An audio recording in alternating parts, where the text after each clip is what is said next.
Hi, ladies. I get it. You're tired. And you're not just tired, you're exhausted. One moment you cry, one moment you're angry, one moment you're eerily calm. You'll be feeling a multitude of emotions while going through a divorce. What makes life even more challenging while going through a divorce is that you're going to have to maintain the rest of your life while going through these proceedings. So if you're a mother, you're going to have to continue being a mother. You don't just stop being a mother while going through a divorce. You're going to have to help your children navigate their emotions while you're also trying to navigate your own emotions. And on top of it, you'll have to wake up and make breakfast for them, help them with their homework, make sure they get to school and other extracurricular activities. So it's not easy, especially if you're a mom, while going through a divorce. It's a lot.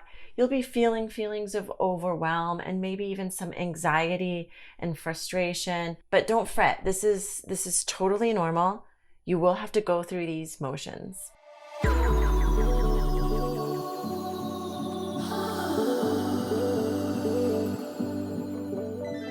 Theodore Roosevelt once said, "Courage is not having the strength to go on.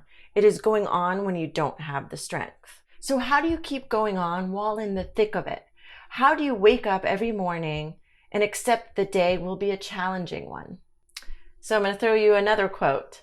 The American poet Robert Frost said, "The best way out is always through." So the goal is to get out of hell and not stay in hell. And in order to do that, you must tell yourself every single day that you will do one small step to get yourself out of this current situation. So how do we work on getting through a divorce while maintaining some level of sanity? Here are 7 tips to help you persevere. My first tip is that you must have perspective. Yes, your situation is valid. Yes, your feelings are valid. This is in no way to diminish your feelings and what you're going through.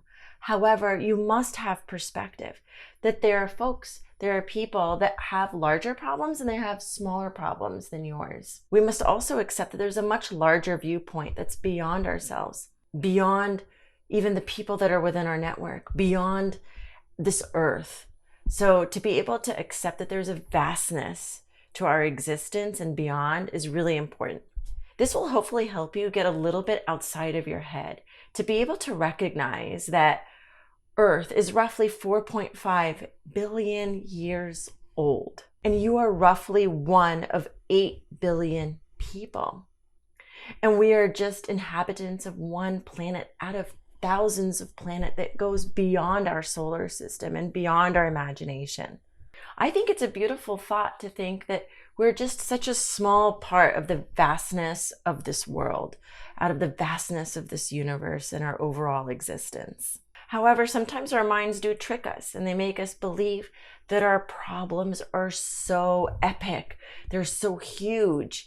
And yeah, maybe at the time it feels like that, but to be able to get out of your mind and to be able to realize, man, there's so much more out there. So be cognizant and conscious that sometimes our minds also work against us a little bit. So recognize that you are beyond your problems. The universe is beyond your problems. Remind yourself of this every day. Be intentional with your perspective. And if you have this frame of mind, hopefully this will help you gain some perspective, some level of calmness, and to aid you in helping you become more pragmatic when going about your divorce proceedings. The second tip I have for you is to protect your mind.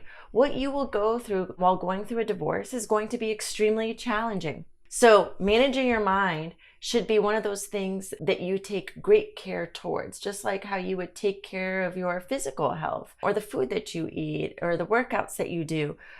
Maintaining your mind and being intentional with your mind is really, really important. So how do you control your mind in order to keep it as balanced as possible? A couple of things that I did to manage my mind.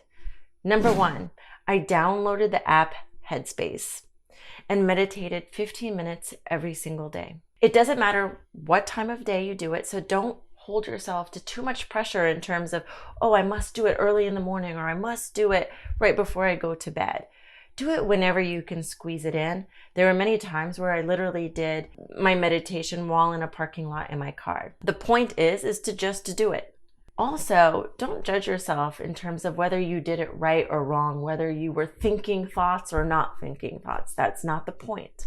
Just make sure that you have a little bit of time every day to experience silence and to be an observer of your thoughts and to try to minimize that attachment to your thoughts. In addition, another tip that I have for you in terms of managing your mind is I did not watch one negative thing during my divorce. I didn't even watch the news. I only watched funny or inspirational shows or movies. I only read inspirational or positive books, and I listened to inspirational podcasts. I think it's really important to balance the emotions of sadness and anger and frustrations that come with a divorce with something really positive.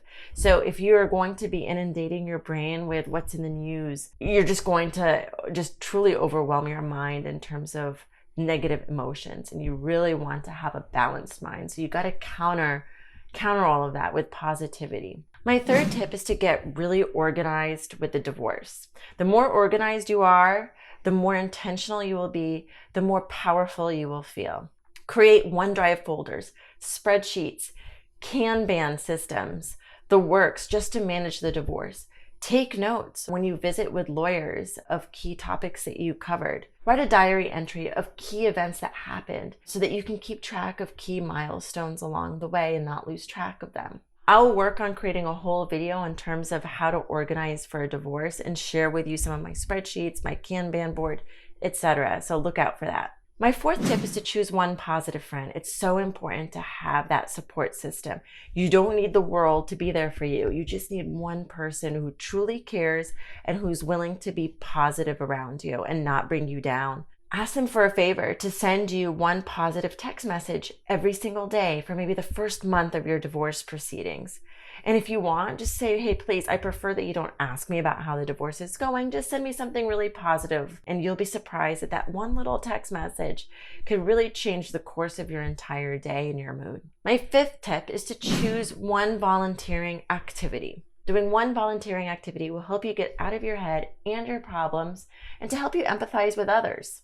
Abraham Lincoln once said, to ease another's heartache is to forget one's own. So believe me, this is the time to do this, to help others. You may think you don't have time, but you do. All you have to do is devote 1 to 2 hours for now.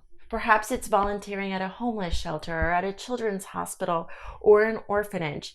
Either way, choose one thing, commit 1 to 2 hours, one event, seek it out, do a Google search, look for volunteering events in your neighborhood or in your community. Fill out that application, reach out to the key coordinator from the website, and take that next step. I really do believe that helping others will really help us to make us feel better about ourselves. My sixth tip for you is to declutter your mind and just put it all on paper. Write as much as possible about your emotions on paper. I know that sometimes we fall into the trap of just wanting to call friends and family and just offload our burdens and our dramas onto them.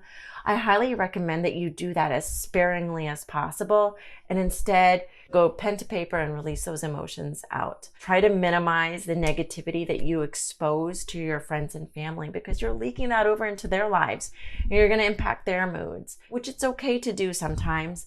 But for the most part, what you really want to do is just empty out those negative emotions. They're kind of like toxins that need to be released. So write it out, have a journal, and just declutter your mind that way. My seventh tip is to actually get a therapist, and not just any therapist, a therapist that specializes in divorce. I was meeting with my divorce therapist a couple months before I actually filed for a divorce. And it was one of the best decisions that I ever made because not only are you releasing all of your emotions and your anxiety, but they actually have witnessed these problems hundreds, if not thousands times over, and they know exactly what needs to be done.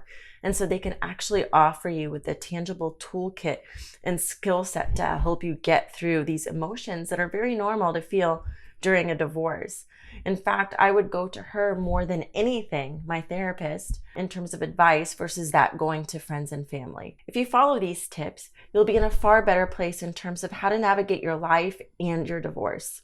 It is totally normal to feel overwhelmed, but just remember, you don't control the mountain, you control the climb. So in summary, the 7 tips in terms of how to help you persevere and stay strong during the divorce are: number 1, have a more macro perspective on your life and the world. You're just a small part of the overall universe. So having that perspective helps. It doesn't mean that this will diminish what you're going through, just gives you a broader perspective and helps you get a little bit outside of your head.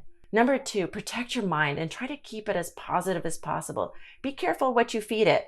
Only feed it positive and inspirational things while you're going through a divorce. Number 3, get organized. The more organized you are with a divorce, the more powerful, the more educated, the more knowledgeable, the more intentional you will be in terms of how to best navigate this divorce. Number 4, have a positive friend to support you. Positivity, it's all about positivity, and to be able to have that one person that can really be there for you is so important. Number 5, choose one small volunteering activity. The more that you help others, the more you will realize that your problems are manageable. Number 6, write out your emotions. This should be the main way for you to release your anger, your frustration, and your anxiety. Don't just offload on friends and family. Try to offload as much as possible on pen and paper. And number 7, get a therapist that specializes in divorce. This person can actually provide you with the tools necessary to help you navigate this divorce a lot better. I hope you found this video to be helpful. If you did, please don't hesitate to like this video and subscribe to my channel, House of Women. I'll be posting every week with new topics for you that I hope that will only help you as you go through some of life's most difficult transitions.